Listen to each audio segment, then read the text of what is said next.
Alright, welcome everyone. This is Comrade Hellas. Welcome to another live podcast. Today with me is Comrade Hellas and Arjuna from the great state of New York. Hello there. Comrade King.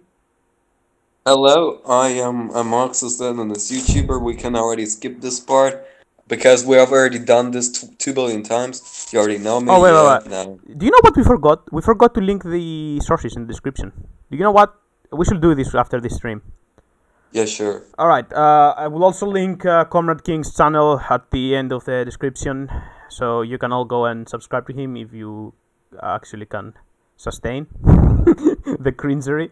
Alright, without further ado, we are going to discuss in a free form today the possibilities of building socialism in the 21st century. Sadly, my dearest friend Comrade Kazariuko is not here yet, and he will probably miss this discussion. But we promise you that the next weekend we are going to talk more about geopolitics and our opinions here. Alright, who wants to go first? Guess you can start off. Alright, we were discussing about how to build socialism in the 21st century, and we were discussing about the ideas of the permanent revolution by Trotsky and the 1930s environment in Russia. Comrade King apparently has some strong beliefs about the possibility of building socialism within a nation state. I would like to hear more about that, Comrade King. Well, as we saw in practice already, you can just have socialism in one country. Socialism always starts in one country. You can't just have revolution in all places in the same period of time as Trotsky's theory that wants it to happen. That's not Trotsky's theory at all. Permanent revolution is Trotsky's theory. Yeah, that's a common misconception. Yeah. Permanent revolution isn't all countries revolt at once. That's stupid.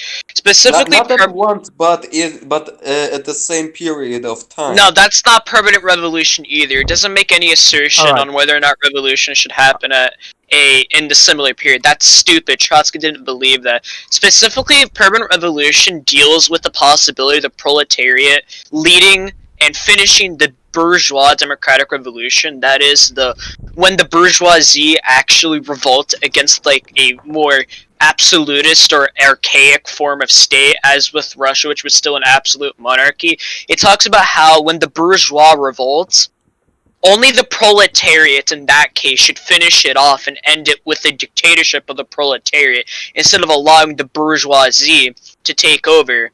For example, this is also applied to national liberation movements, where if you have a liberation movement in, say, a colony, the bourgeoisie shouldn't establish their own state, but the proletariat should assert their dominance over the national bourgeois. In this case, if it's like a country like, I don't know, Nigeria, let's say, the Nigerian national bourgeois shouldn't establish their own state, their own republican democracy, but the proletariat, the Nigerian proletariat, using the armed masses of the peasants in Nigeria, should establish their own dictatorship of the proletariat instead of allowing the bourgeois to take over. That is the basis of permanent revolution. It's not some we spread the revolution happens in a similar period. No, it's just an analysis of what happened in Russia. Specifically, Trotsky documents the revolution in extensive detail when he talks about permanent revolution. In fact, even Lenin echoed the same sentiment of the proletariat should cement their dominance amongst the bourgeois when a liberal bourgeois revolution happens. So no, Comrade King, you don't know what permanent revolution is. I'm not going to blame you because most people don't know what it is. Alright, that's a fair point. Global revolution and in fact spreading the revolution and having a global takeover is not a Trotskyist idea. It's actually how Marx viewed socialism. The difference is that permanent revolution arose in the 1930s as a model that the Russians will follow. It definitely doesn't have to do explicitly with Trotskyism. It's actually a Marxist idea. Without Can I add yeah, to go. that something? Of course, of course. Well, socialism in one country, which is Lenin's idea, Yeah, socialism. actually Different. also believes in internationalism and global I didn't revolution. say anything to the So, contrary. what? Okay, then go on. No, it's your time. I just interrupted for a minute, and I said I didn't believe anything to the contrary. That's what I said. I Okay. didn't say anything to the contrary. I misunderstood you. Okay. Okay. Anyway, socialism in one country is, starts socialism in one country and later spreads it, and that's exactly what Stone Bill did. He constructed socialism in the first and second five-year plans from 1928 to 1936, and later spread it to the rest of the world. Like, for example, in Vietnam, um, okay, Europe as well, but that was more self-defense against, the fascists and Hitler. Yeah, basically, socialism in one country is global revolution, but only later after building socialism in your own country. All And right. I agree with that. I see there is no point in our global sphere and our world, our multipolar world, that I don't see any possibility of building socialism in one country alone. What do you think about that?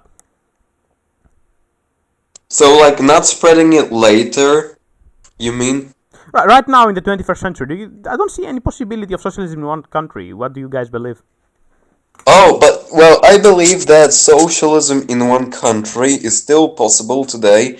We actually have a very few amount of socialist states. For example, North Korea and Cuba are socialist countries, and they only have socialism in their own countries.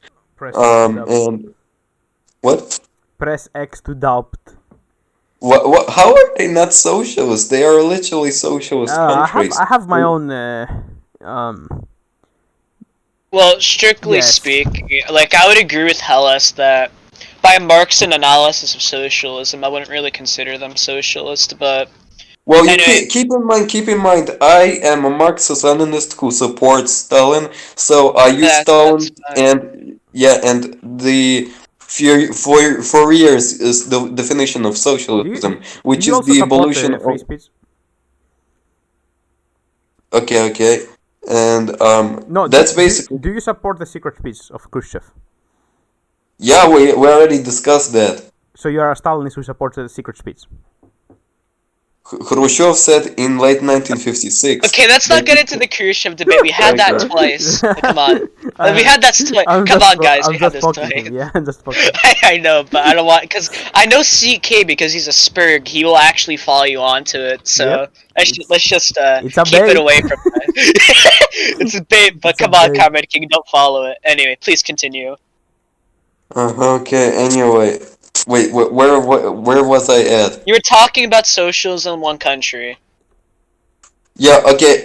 Anyway, North Korea and Cuba today have no extraction of surplus value, so we can see that even today, socialism in one country is possible. However, both Cuba and North Korea try to spread socialism around the world today.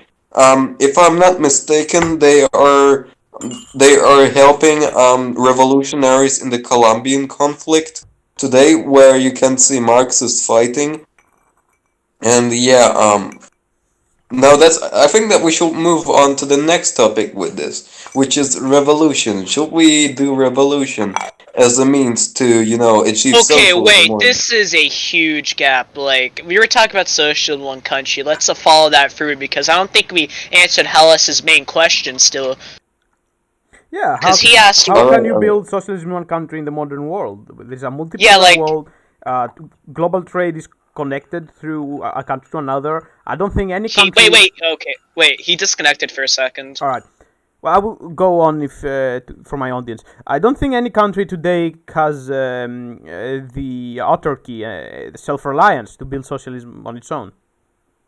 Yeah, I want to add to that specifically because we were on Perm Rev before, and permanent revolution and socialism in one country were both reactions to the same problem which the Soviet Union faced. As we know, permanent revolution, while Trotsky and Lenin did edge into it before the invasion of Poland, it was crystallized into an actual theory by Trotsky after the loss in the Polish-Soviet War, because after the war, the Soviet Union was diplomatically isolated. It had no direction. It was recovering from the Civil War. And still in the Civil War until 1922. Yeah, exactly. But it mainly crystallized after the Civil War ended, when it was fully isolated, which is why, for example, Socialism, One Country, and Permanent Revolution were meant to be answers to the same question of what the Soviet Union should do. Permanent Revolution, contrary to popular opinion, did not advocate for spreading the revolution with the Red Army. Trotsky actually thought this was a form of adventurism. He didn't want the Red Army to spread the revolution. What he proposed, rather, was the Soviet Union should finance foreign revolutionaries in countries like Germany, France, Italy, by sending them support and maybe, stuff like that, but not directly invade. And Trotsky didn't think this was a good idea. And this also played into, him believing the proletariat need to assert their dominance over the national bourgeoisie. But these are answers to 20th century questions.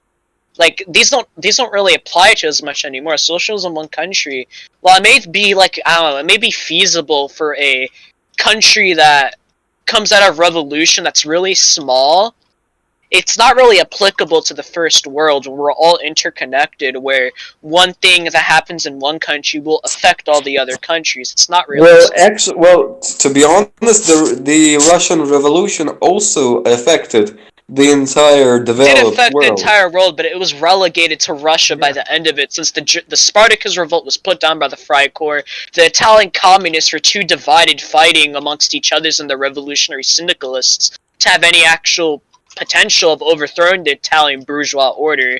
The French, they just had some strikes, but no full crystallization of a revolution like that in Germany. Russia and probably China, when it broke up, were the only ones to have any actual vanguard party doing any work. Actual work after the Spartacus revolt was put down. The only hopes for a vanguard to succeed in Europe after the Bolsheviks was the Spartacus revolt, but that was put down. And after the Soviets lost the Poles in, 1921, 1922, I forgot when. Yes, I forgot when. And after the Civil War ended, they were diplomatically isolated. So all these theories that are coming from people like Trotsky, Stalin, Bukharin, these were all meant to address the issues the Soviet Union had at those present times. Right. They're not applicable to our modern era, as Carmen Hellis was saying before. Our modern world is more interconnected than it ever has been before, especially if you're trying to do something in the EU where it's very closely linked.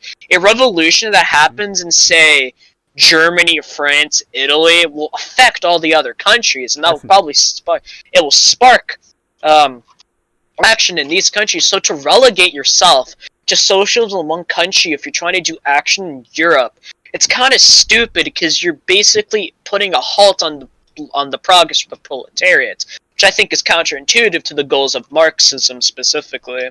Now, if you're talking about some weird off-branch of very nationalistic, non-Marxist socialism, that's different, but you two are Marxists, so I'm going to be going off your foundation and arguing here, because I'm not really a Marxist, but I will just go by your foundation, because I think it's just easier, and I'm well read on it, so I think I could pull myself together for this.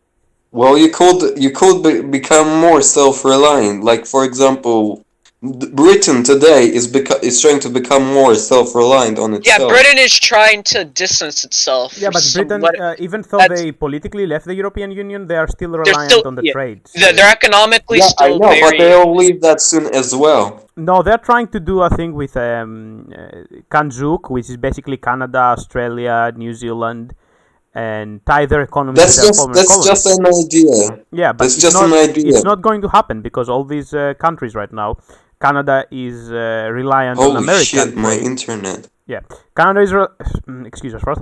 Canada is reliant on American trade, and you have Australia, New Zealand. That aside America, now they have China as one of their biggest trade partners. Sorry. Yeah, fair enough. But listen, they are not trying to implement it, as far as I know. They proposed it, but they are not trying to implement it yet. So I don't see how they will be reliant from European side. I don't think Kanzuk becoming real at all. Like Australia is trading with America and especially with China. China now has a big part of the Australian trade. So I don't see how this will play out, honestly. Yeah, again, this is just an idea. It's a proposal, I'm back. but Sorry it was about that. never. But it wasn't. They don't want to implement it yet. They just want to become self-reliant for now, more or less. They'll still trade with other countries. Like the Soviet Union also traded with other countries, like the US, especially in agriculture and later in World War II for military and Wait, what's the you know. context? Did I miss anything important? No, we are talking about Well, yeah, the we're self-reliance here, and he is bringing Britain as an example, which is a terrible example, if you like my opinion. I mean, yeah, Britain is still economically it's still very Yeah. involved in the European Yeah, and European all Union. their former dominions are now trading more with America and China. That was our point, though. Yeah, like the stabilized hegemons, I know, but like for Britain, like even though they're not politically a part of the EU, if for example, let's say it's not gonna happen. Let's say a full scale revolution happens in Germany tomorrow and they go socialist. That will affect Britain regardless because they're still economically tied to the rest of Europe, and Germany being basically essential to the EU's economy, Britain will face the repercussions of that, and so will all the neighboring I don't countries think in there is a Europe. center of European economy. I think that the coal steel pact between France and Germany is still important. So I don't see. Like, you know what the Yeah. point I'm making was, right? So if anything has to happen, it has to happen in these big countries, France and Germany. Yeah, And exactly. then it will be a Like, domino effect to all over the European economies. yeah, exactly. This is what Marx and even Lenin said would happen. That's why Lenin said Poland and Germany will be the gateway to the rest of Europe. That's why Lenin was really distraught when revolution was crushed, because the USSR was diplomatically isolated afterwards. I think Now, that was a geopolitical defeat of the terrible Soviet for the Union. Soviets. It was I think terrible for they them. never recovered from that. They know, like, the entire path of the Soviet Union was dominated by the failure of the Spartacus. Socialism in one country only developed because of the failure of the Spartacus revolution. It was a reaction, it wasn't a, how do I say this, like, pro-action? No, I don't think that's a word. It was a reaction to events, not a core doctrine that the Bolsheviks had in mind. Like, the Bolsheviks weren't planning on, building socialism in one country. That wasn't the plan. Like, they wanted to first spread the revolution to most of Europe, and then they thought the rest of the world would follow suit a while after that. Like, the Bolsheviks did not account for this. That's why, for example, even the State of Revolution,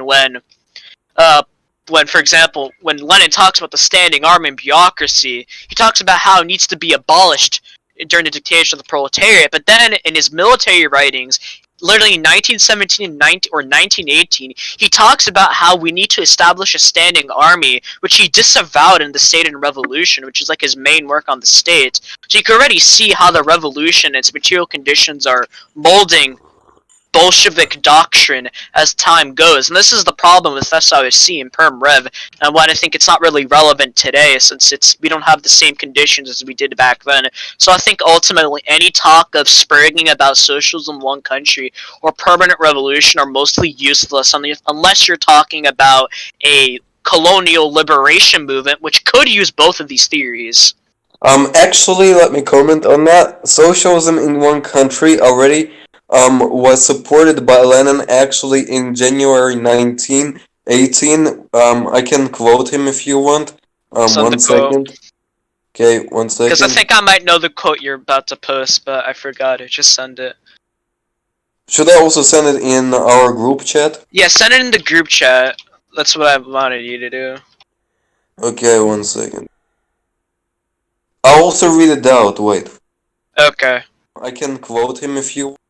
When we are told that the victory of socialism is possible only on a world scale, we regard this merely as an attempt, a particularly hopeless attempt, on the part of the bourgeoisie and of its voluntary and involuntary supporters to distort the irrefutable truth. The final victory of socialism in a single country is of course impossible. This is from the Third All-Russia Congress of Soviets of Workers, Soldiers and Peasants Deputies by Lenin. Lenin. And I know this also, quote. It has no mention of organizing socialism. It talks about the victory of socialism, which is the victory of the proletariat in a single country. It has no mention of them constructing a socialist economy in a single country, like at all. It well, doesn't mention the socialism, economy. socialism, well, socialism is economic. Yes, It's socialism is economic, but also you It's use also it a as a political system, right? yeah. It's also it's an economic term, but it's also a political term, like a like what's it called, a geopolitical term. Well, not it's a political it's a description of a political system or a system of politics, which is what the Bolsheviks had.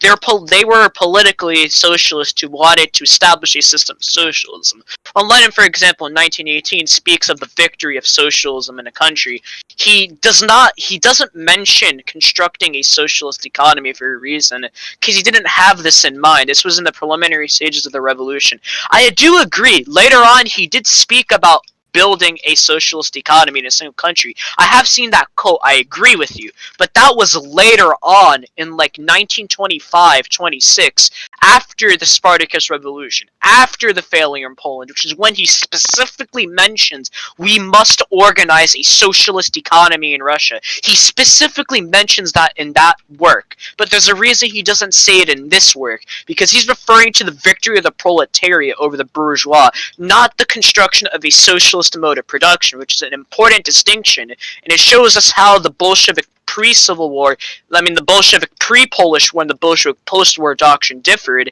and it differed for good reason. okay. Are you done now? Yes, Yeah, absolutely. that's why I stopped talking. Actually, Stalin also talked about a problem that Lenin here addressed. Lenin here said that the final victory of socialism in a single country is of course impossible. Stalin agreed with.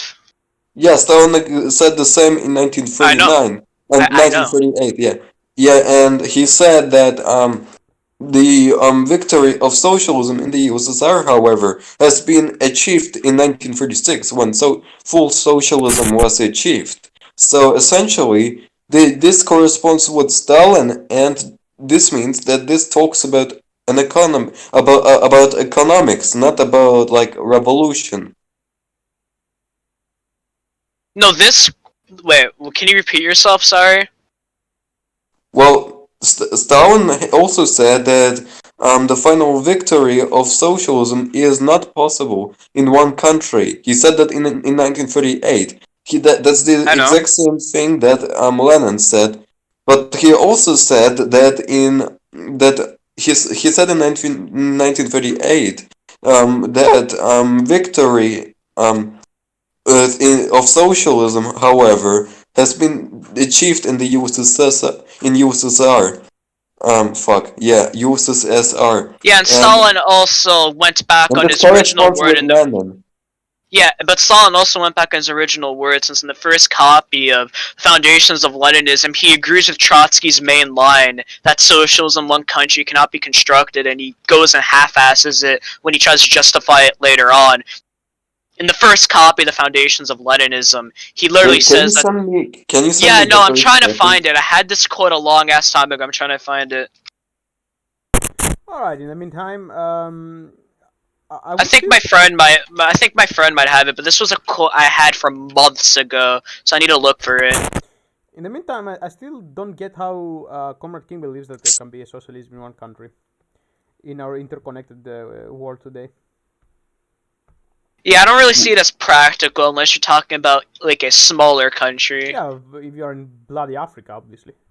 If you're in Africa or like you're one of the poorer European countries. Well, again, you can't become. European, you're not mentioning the European Union, of course, right? Yeah, of course not. No, yeah. I mean like countries like the Balkans, Serbia, like stuff like that, like the shitholes of Europe. Moldova. Yeah, exactly. Those countries that can see, a proletarian revolution happening and them going as socialism in one country because it makes sense for them. Like, the rest of Europe obviously won't be too affected by it. But if it happens in Germany, that's a bit different. Well, listen, as I said before, Britain is leaving the EU right now, and they will also leave the customs market soon, eventually. They've And already left the customs market, but they just signed deals with the European Union on the customs market. They cannot escape, as you can see. They signed deals with the European Union. Well, we will see about that. I believe that they will eventually escape the customs market by around 2023 or 2022. And I believe that the same would happen to a socialist country. They will become more self-reliant. However, they will still trade with countries like, France and Spain and stuff like that. The USSR also traded with other countries like the US and France. They were highly dependent on their goods, especially on agriculture and cars and what else? In World War II, they were also highly dependent on their guns. So you can still have socialism in one country while trading with other countries. And also Stalin wanted to trade with the US more. He encouraged it. He said so, if I'm not mistaken, in 1951. If you want, I can find the quote. All right. So do you want the quote or... Yeah, go on. You can take that quote out. Okay. 1 second, then I'll try to find it.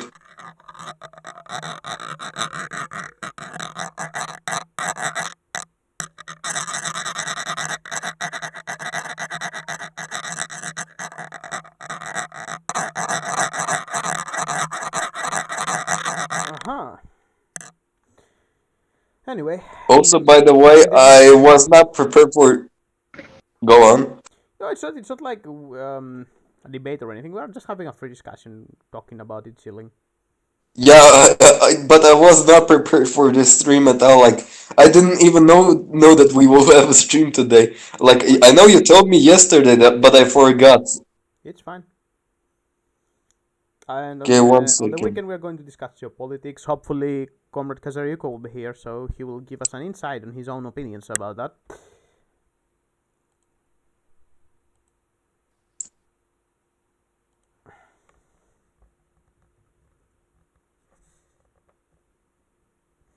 CK, I'm still trying to find the quote. It's really deep into my DMs with someone. Alright. Sam, I'm trying to find Stalin's quote about trade, and I'm trying to find it right now. It's somewhere really deep in my DM with someone else. I sent it to someone once. That's a Lenin 1 quote? second. No, that's... Actually, I can give you Lenin as well, but that's Stalin. Okay, that's After. Stalin, okay. But I can give you Lenin as well. If you didn't know, under Lenin, they actually tried to get cars from a company called Ford. That's really famous. Ford? That's an American. Yeah, Ford. Yeah, I know. They tried to get cars from Ford in the NAP under Lenin.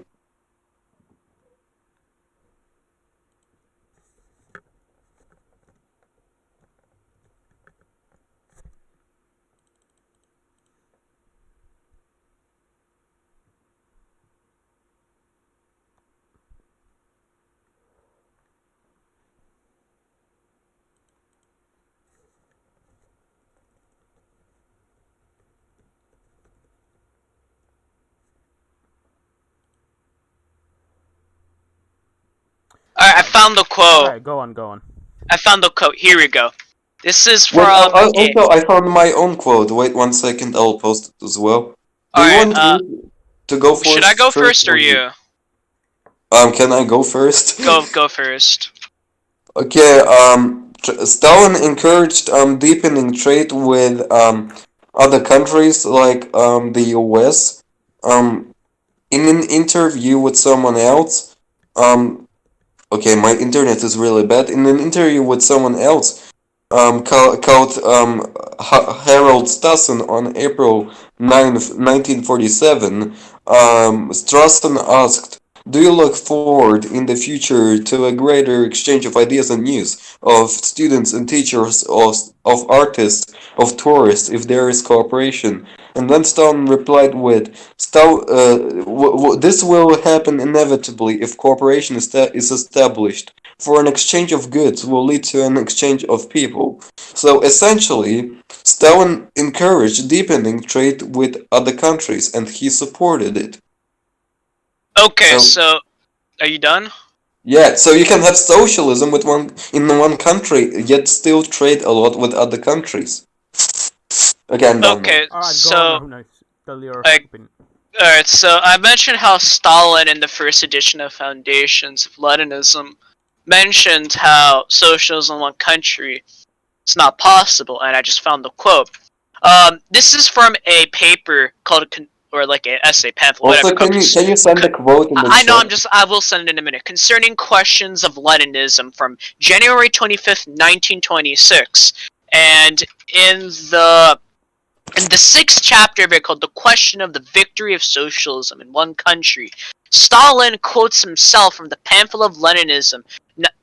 Found from the pamphlet, "The Foundations of Leninism" from May 1924, which was the first edition, which was written by Stalin, and this is what he says. But the overthrow of the power of the bourgeoisie and establishment of the power of the proletariat in one country does not yet mean that complete victory of socialism has been ensured. The principal task of socialism, the organization of socialist production, has still to be fulfilled.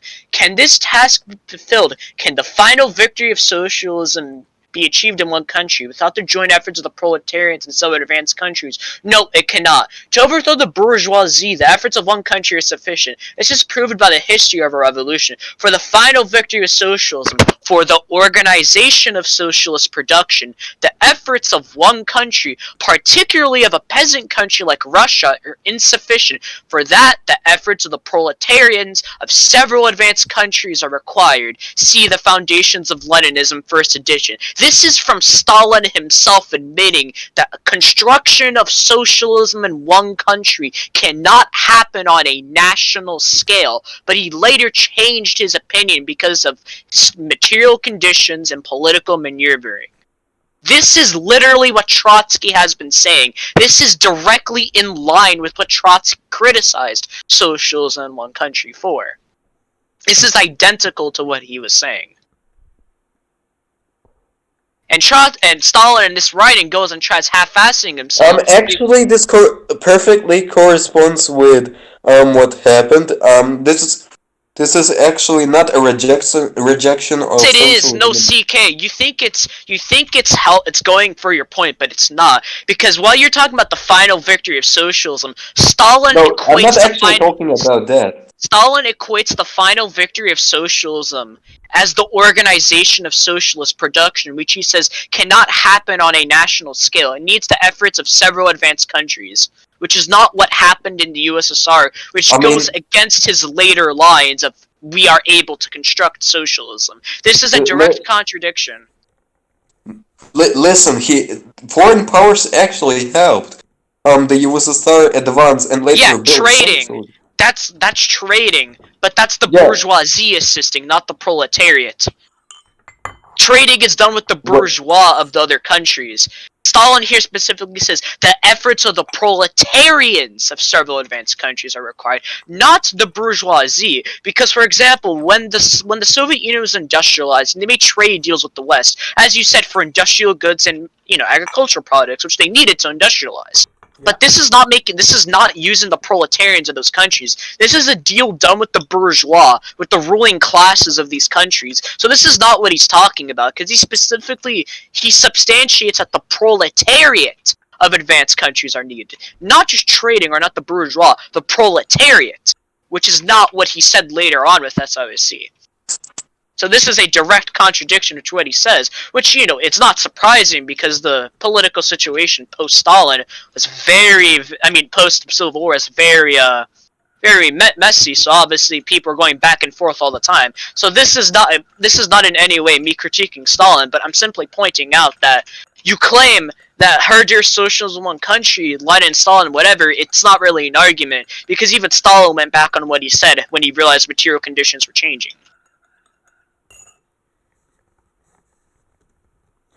Alright. My view, because I had little to talk about. Yeah, we're sorry about that. That's absolutely fine. Some of my viewers are asking if Greece can become a socialist country. My view is that Greece is directly influenced by the events of the European Union, and it is interconnected with the rest of the European states. So I believe that if there is a social revolution all over Europe, and then Greece will turn socialist. But I don't think Greece itself can become a socialist country. Will be very strong opposition by the bourgeoisie, and it will go down like it went last time. So I think if there is a European uprising via mass strikes and protests, then Greece certainly can transition into socialism. Like a small country like Greece is a bit different, but CK is referring Greece has a very strong bourgeois class and a very strong middle class that will directly oppose any such attempts by the proletariat.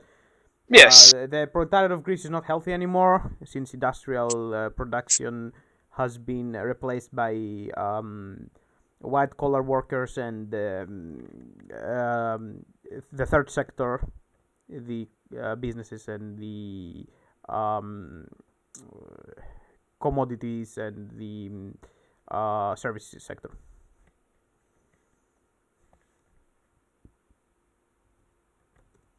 I think that was a good talk on socialism in one country. I think we both. Comrade King was talking about.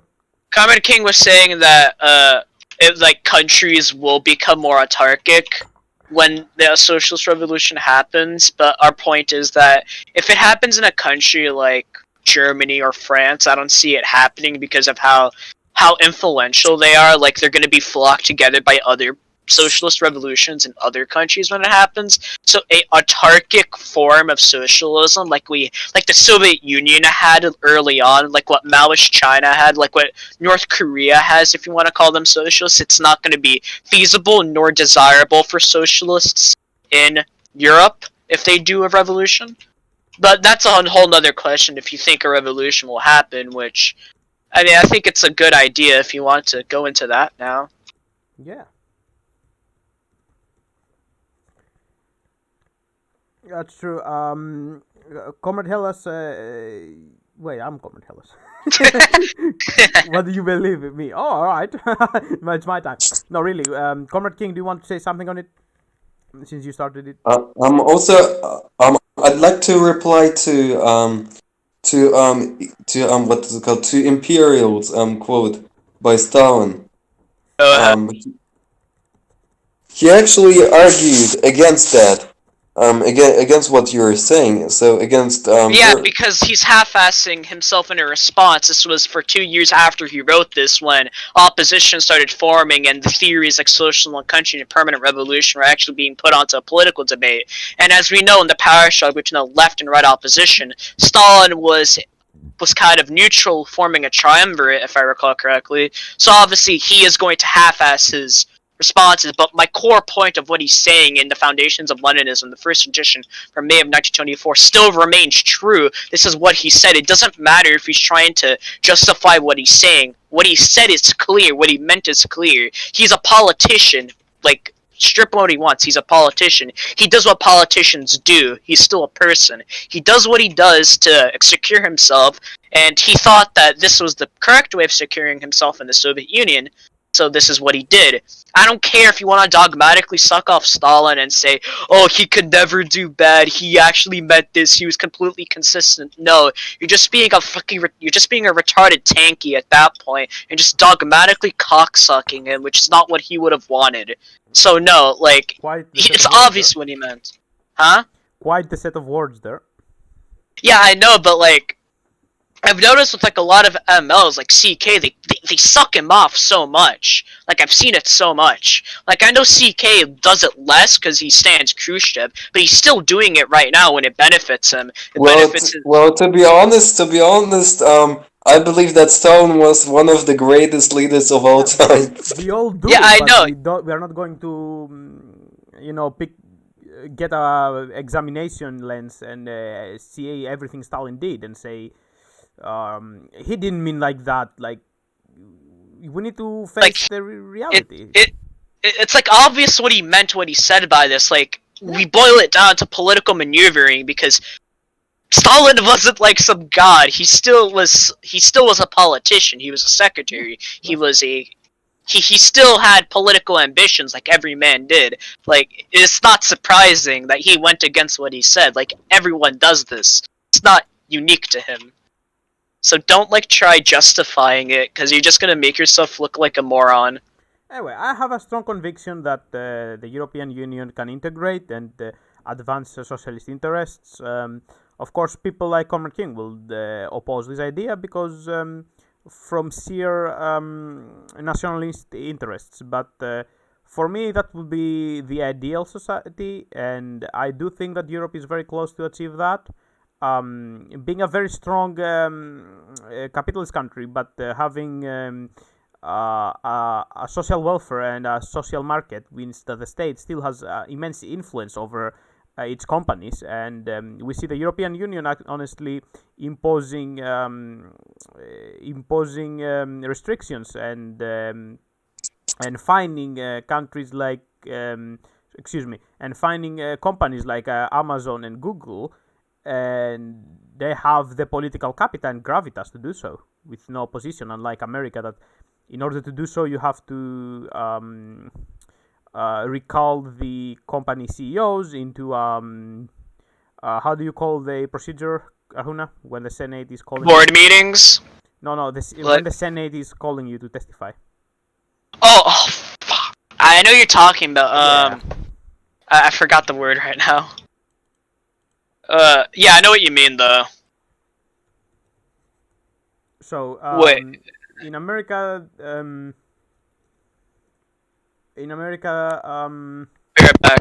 you have to call the CEOs to testify in front of the Senate. In Europe, things are more easy. The European Parliament and Commission have the right to fine companies that break up in their law. So in such a strong government, I think that a socialist uprising will be indeed possible. I view this as a revolution with and when I say the revolution, I don't mean that we are going to cut everyone's heads, which maybe eventually will happen, but I see it as the workers, the proletarian class, taking over power with the new technological innovations and the acquisition of new technology, the fourth industrial revolution, the automatization of production, and finally with massive riots, protests, a strike that can last from a couple of months. I think the bourgeois class is not going to put any resistance, and the state is going to give a path to socialist takeover. No, someone is asking me from my audience if the Nazis are a thing. No, they are not a thing. They belong into they are social outcasts. They're outcasted from society in Europe, especially. We have multiple Nazi parties going out of law right now, and again, you have to realize what is Nazism, what is fascism, right? You cannot say that everyone who uses a populist agenda and who is making a rhetoric that is politically incorrect is a fascist. That's not correct. Far right doesn't mean fascism. Far right doesn't mean Nazism. Far right parties in Europe, such as Marine Le Pen, Marine Le Pen's Front National, is actually on the left of parties like the Greek Orthodox Popular Rally in Greece. They are not at all connected with what you think. So, Wait, so I have a question to that. So they in Greece, you're left wing. If you're a nationalist or what? what do you mean? You said that Marine Le Pen is left wing in Greece. No, Marine Le Pen is on the left of Greek parties such as the Greek Orthodox Popular Rally. So it's actually in Greece it would Oh, be regarded if you make a political spectrum and you have like neo-Nazi organizations like the Golden Dawn, then you will have the Greek far right, Greek Solution, Greeks for the Fatherland, and Greek Orthodox Rally, and Marine Le Pen will be between them. It will be on the left of all of these far right parties. She will be considered more progressive than this. So I don't think why the liberal media is purging about the rise of fascism. There's just such thing. yeah, I agree with you. I think that they are exaggerating everything. Exactly. Yeah, like the AfD in Germany, for example, like their co-leader Alice Weidel, she is a literal lesbian married to a Sri Lankan immigrant woman. Yeah, That's the not thing fascism. the thing with AfD is that their leader is a lesbian who is married to a migrant woman. That's ridiculous. It's not their leader, it's their co-leader. Yeah, they have two leaders, right? Their co-leader is a lesbian woman who is married to an Asian migrant. That's ridiculous. You cannot correlate far right with neo-Nazism. Obviously, we condemn any far right ideas, but far right is not Nazism. Nazism is far right, but far right is not Nazism. Yeah, I agree with you absolutely. Also, opposing the EU isn't always out of nationalist reasons. It can be out of anti-imperialist reasons as well. Yeah, Since but the anti-imperialism necessitates nationalism, man. not always you can have. Yes, it is nationalism, and I'm going to contend your retarded definitions of nationalism, imperialism, if you go make retarded claims about them. Well, I use the Leninist definition of anti-imperialism. So what is that? Just like opposing foreign companies from coming into your country?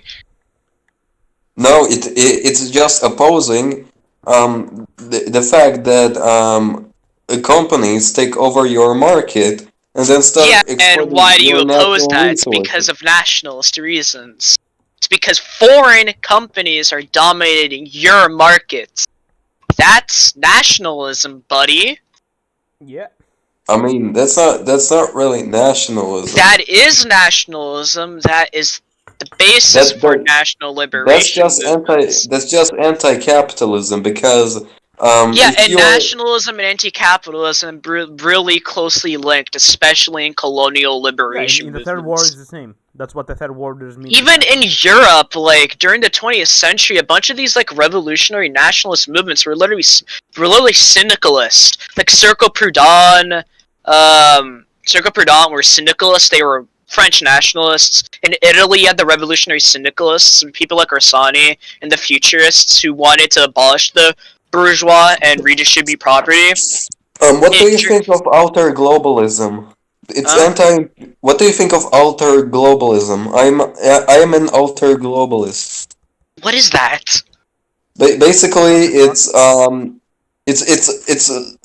radical leftism, so it's socialist, and it supports globalism. Essentially, it wants a stuff like a socialist socialist African Union and stuff like that. I mean, I don't see any reason for me to support such a thing. I don't really care. Actually, the Eastern Bloc and the Soviet Union also wanted to implement something like an EU, yet a socialist version. Yeah, because it benefited them to do so. Yeah, exactly. So it's not really nationalist to be anti-imperialist. Yes, it is. Because you have to look at why, for example, the largest country, like Russia, like the USSR, which was the strongest country in the Eastern Bloc, would push for something like that, especially in regards to other Eastern Bloc countries. It's because it creates a relationship where all these smaller countries are dependent on the USSR. While they do benefit, they're still dependent on it. So it is still coming out of a form of interest-based relationship from the Soviet point of view, for the Eastern Bloc at least, which was more centralized in a way and also more aggressive than the modern EU. So no, it's still a form of nationalism coming from the Soviet side at least. And Well, actually, And Can I say anti-imperialism is still something? nationalism, bro. Listen. This socialist Eastern European EU was there to boost the development of the Eastern Bloc. And why do you To think the USSR would have wanted to develop the Eastern Bloc in the first place? Well, it wasn't just a Soviet idea.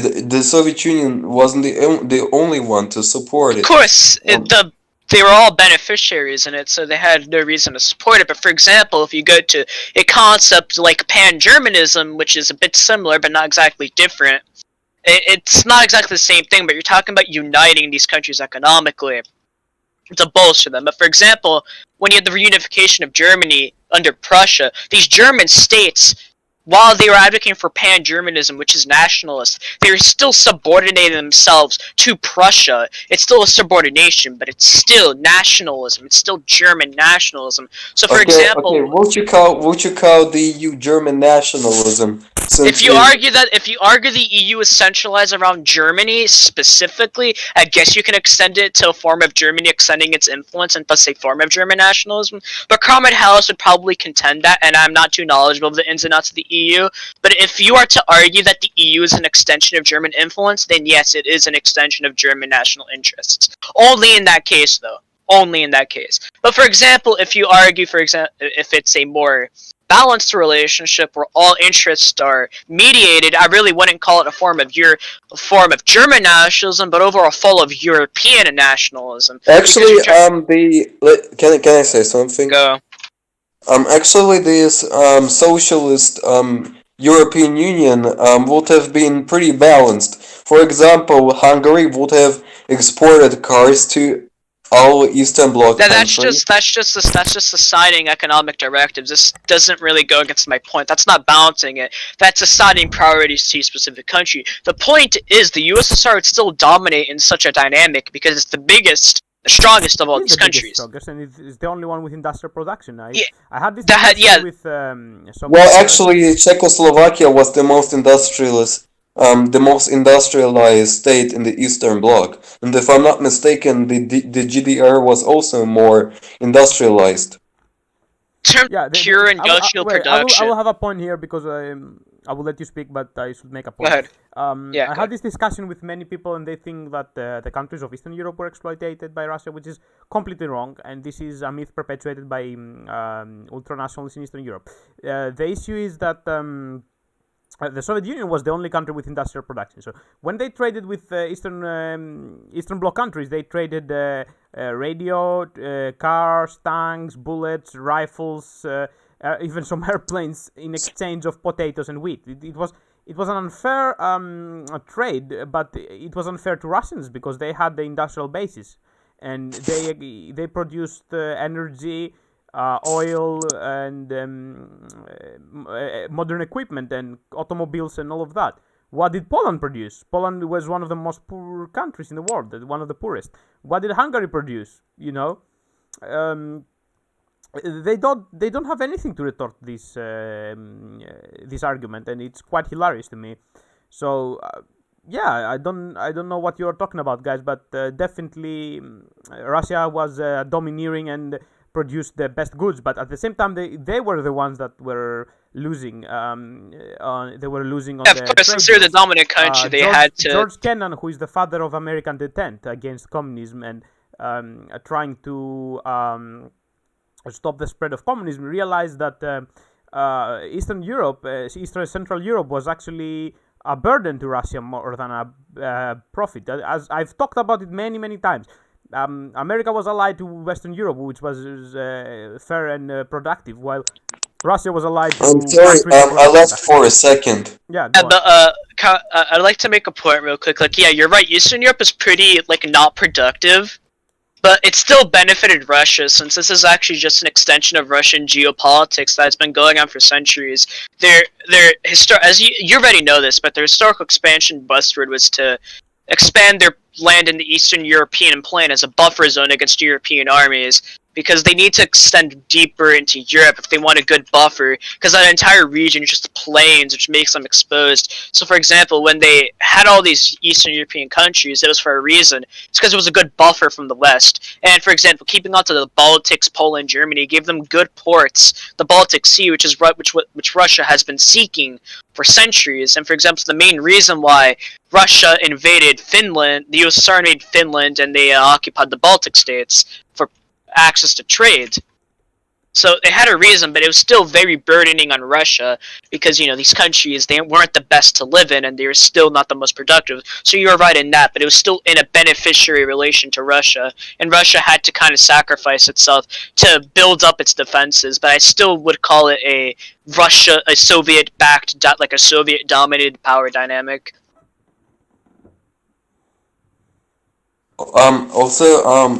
I left for like a minute, but I'd like to respond to some of Hela's points. The Eastern European countries were actually exporting a lot all over Eastern Europe.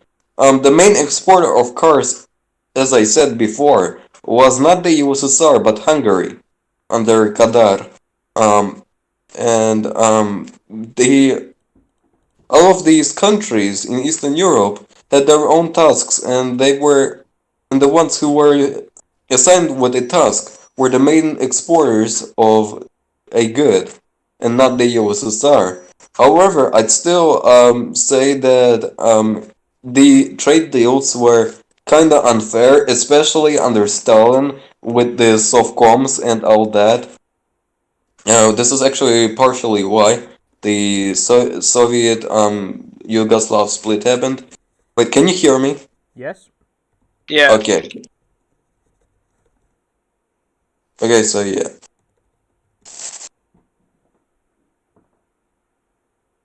Are you done with your point?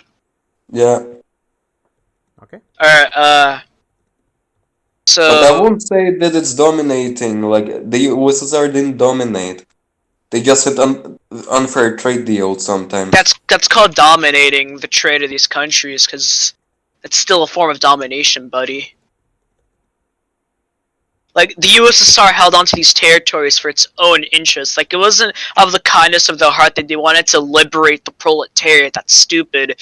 They held onto these countries and they intervened in countries like Germany in the 1953 uprising, in Hungary and Czechoslovakia. They intervened because Hungary and Czechoslovakia turned revisionist.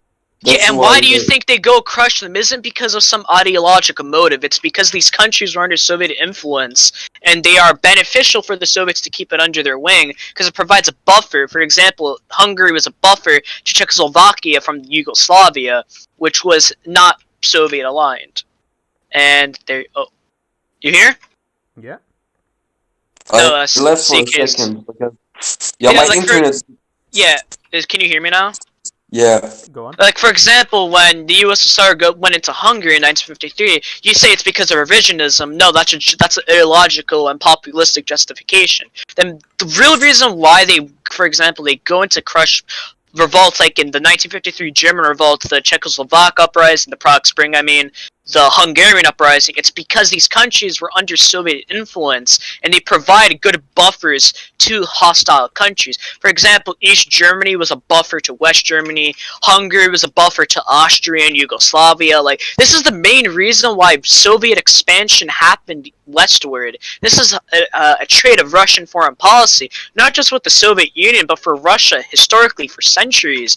It's nothing new for the Soviet Union to want to go westward, to want to expand into the Baltics like they did with Stalin, to expand into Finland like they did, to expand into these Eastern European countries. It's not new.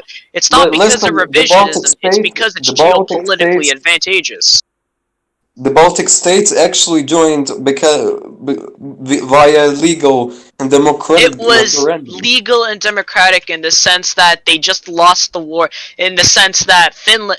Okay, so Finland was after the Baltic states. It's because they wanted protection against the Nazis as the Axis was growing, and Brest-Litovsk... Yeah, that's for Finland, but that's not the case for the Baltic states. That was the case for the Baltics too. They signed agreements with the Soviet Union as forms of non-aggression military protection, which de facto annexed them as Soviet republics. This is the deals they made. So it was technically consensual, but it wasn't what they were technically signing up for. This is why, for example, when Stalin asked the Finns for military access into Karelia, they didn't want to do this because they knew it would be de facto annexation of their largest producer. Karelia was a large producer of copper, so to lose Karelia, they lose most of their copper production. And the Finns knew what happened in the Baltic states. That's obviously why they refused.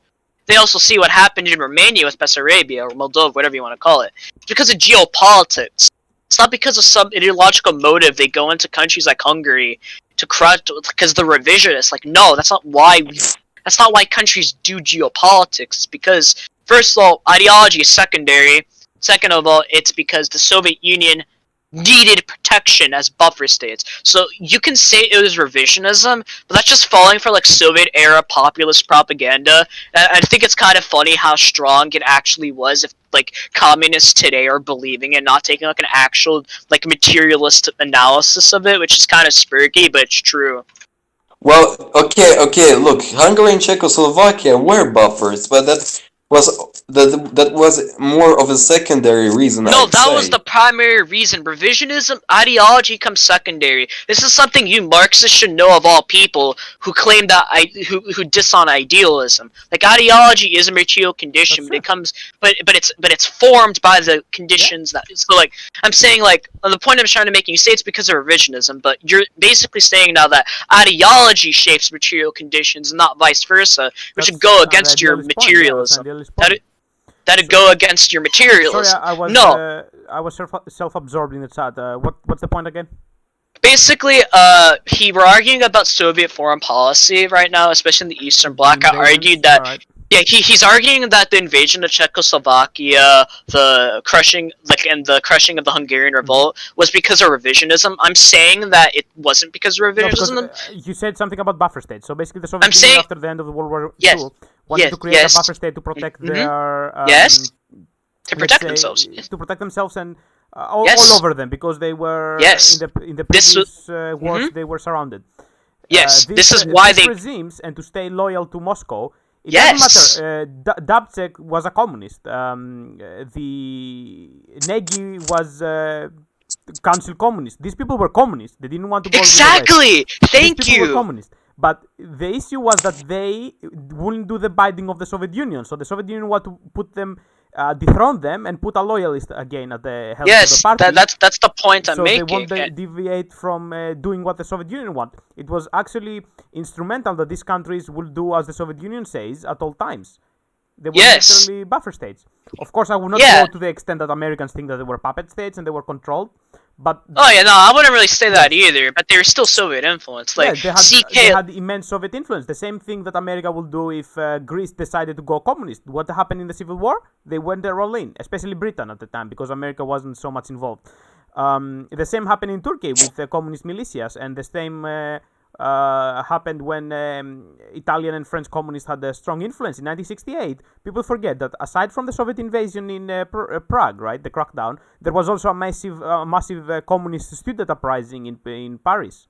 All right, people need to understand this, that both countries had their influence, and it was instrumental that they stay the same way. Pretty sure when in Paris when it strikes, the Americans actually supported it because it was anti-de Gaulle.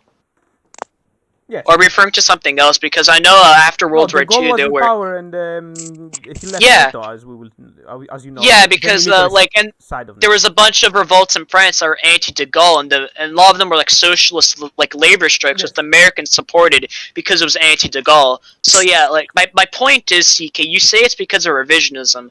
I say no. First of all, your own materialism, which you supposedly espouse, claims that ideology is morphed by material conditions, but you're telling me if it was that about revisionism, why didn't go there and debate their leaders or something?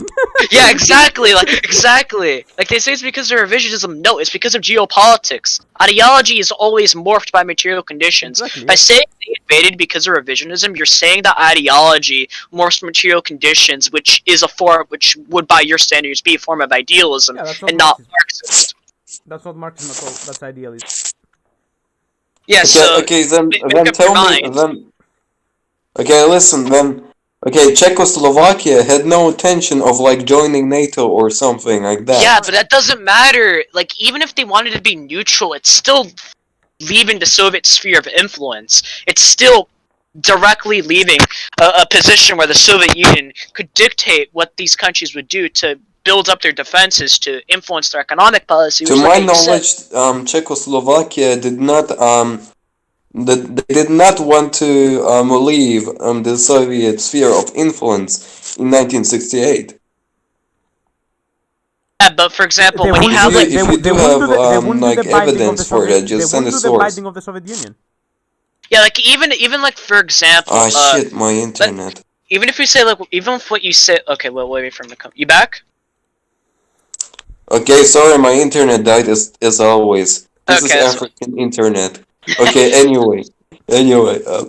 But like even if what you say is true, it doesn't matter. So it's even if you get like a different state, like even if you get a different form of state and power, that's still a material condition that's influencing the dictates of Moscow. Like if you replace, let's say, a government that is accustomed to working with the Soviet Union, they get a new state or a new government that is not necessarily accustomed to it, even if that state will still work with the Soviet Union, it's still not in the Soviet Union's interest to allow that state to exist, because it's not going to be to the same level of obedience as the old government, as the old state. And especially with, like, with the Prague Spring, you like with a lot of the influences coming from it, it wasn't really helpful to the Soviet cause. That's why they came in and restored order in Czechoslovakia, because they needed to secure it from foreign elements, from elements that weren't necessarily friendly to the Soviet Union. That's my point. Ideology is secondary, and it's usually used as a justification. Czechoslovakia, we know it's secondary because we have Pinochet meeting with the Communist Party of China. We have Yep. We have so-called anti-communist meeting with the communist leaders, and vice versa. We have Nixon going to Mao. Well, that's different because CK is the same. It's the same premise. Yeah. It's geopolitics. Same premise. There's nothing different but this. There's nothing different but scale. Really, it's the same thing. Well, yeah, there was geopolitics in this as well, but you gotta keep in mind that there was the free world theory as well. Stuff like theory is mostly used as rhetoric for the population to follow a state's goals. Like, for example, when Mao espouses the three worlds theories, he's using it as a justification for supporting these, for supporting popular revolutions in Africa and whatnot, because him not being aligned with the US means he will be aligned with, for example, these African movements, these liberation movements, and he uses these theories to justify his helping of them.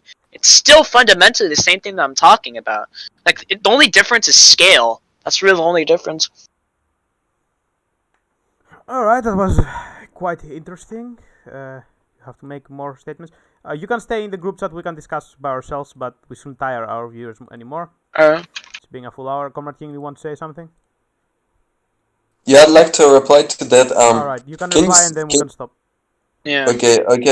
Imperial, can you please send a source to to Czechoslovakia in 1968, wanting to become neutral or withdraw from Soviet influence? You said that's what you said. That's what you told me. No, I said that in 1956. Hungary wanted to join NATO. That's why, for example, the Soviets crushed Hungary. Eurocommunist gang. But for Czechoslovakia, I mentioned how they would have went against Soviet interests. They would have been neutral. So then I went along with your point. I said, even if they were going to be neutral, that's still like not being in the Soviet sphere. So no, I didn't claim they were going to be neutral. That was what you told me. When did I ever say that they would be neutral? Maybe I misheard you, but I heard you saying that they would have been neutral. They wanted to be neutral. Maybe I misheard you. Yeah, I never said that. I guess I misheard you, but I swear I heard you say that they wanted to be neutral. Alright, that was quite interesting. Please stay in the group chat, we can continue this. This was amazing. Thanks for watching. Remember, on Saturday, about 7 p.m. Greek time, maybe 7:30, we are going to host a discussion on geopolitics. Our dear Comrade Kazariko will be here, and we are looking forward in his insight. For all of us, have a good evening, and I hope I'll see you in the weekend.